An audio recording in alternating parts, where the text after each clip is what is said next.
Among the horrors of October 7th, 2023, there were also countless stories of heroism, courage, love, faith, and miracles. Yuri Levine, or Yerucham Levine, is 25 years old. He grew up in a religious family in Bnei Brak in Israel. Recently, he was living in Kfar Gaza at the border of Gaza. As the terrorists entered the morning of October 7th, Simchas Torah, to slaughter and kidnap as many Jews as possible, Yuri was in his home in Kfar Gaza. His story is beyond incredible. As the Hamas monsters came to his home, he sealed himself off in the mamad, in his reinforced security room, hiding under the bed for hours.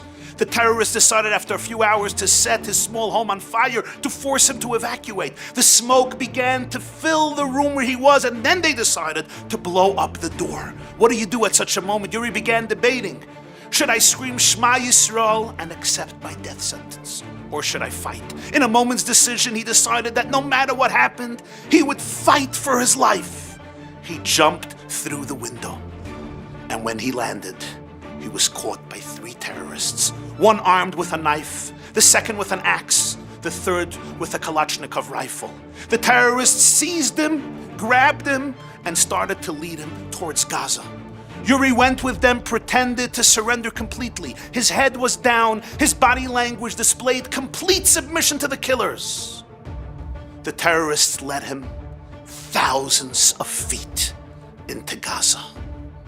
And then at some point, the terrorist armed with a Kalashnikov rifle decided to leave the group. At this moment, with bravery and courage that surprised the killers, Yuri detached his hand from the grip of the terrorists, turned around, and ran in the direction of Israel. The stunned terrorists, who had not yet recovered from the twist in the plot, began to pursue him. Yuri is a physically fit fellow, almost completely undressed at the time, galloped with the force of the will to live. He ran and ran knowing they were chasing him. Shots were fired to murder him. As he entered the border of Israel, he knew there were terrorists everywhere. He can hear this shouting of Allah Akbar, Allah Akbar. Rockets and bullets are flying. And then he suddenly sees a large bush. He runs under the bush. He lay there for 5 hours, saying Shema Yisrael, praying to God for his survival. As the Israeli soldiers finally arrived and cleaned up the kibbutz from the monsters, they noticed a living body under the bush. They wanted to shoot him. They were certain he was a terrorist, but at the last moment he screamed, Ani Yehudi, I am Jewish. They took him to safety.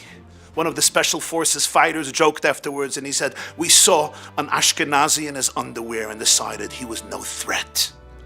Wow, the courage of this young man, the only hostage to have escaped from the Hamas monsters, living today safe in Israel as we pray daily for all of our hostages and for all of our soldiers for complete liberation and victory from the hands of dark evil, sending them all the love and all the prayers in the world. I learned such a powerful personal lesson from Yuri Levine.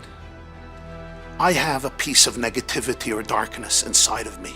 It may not even be mine, maybe something injected into me by someone else or some events outside of myself, yet it lives in me and it tries to kidnap me, to hijack my soul, my brain, my heart, to infuse me with negativity, with darkness, with despair, self-loathing, anger, shame, hatred, chaos, destructive cravings, or what have you. It may be a darkness and a trauma that was imbued in me, and I am completely not guilty, but it lives there.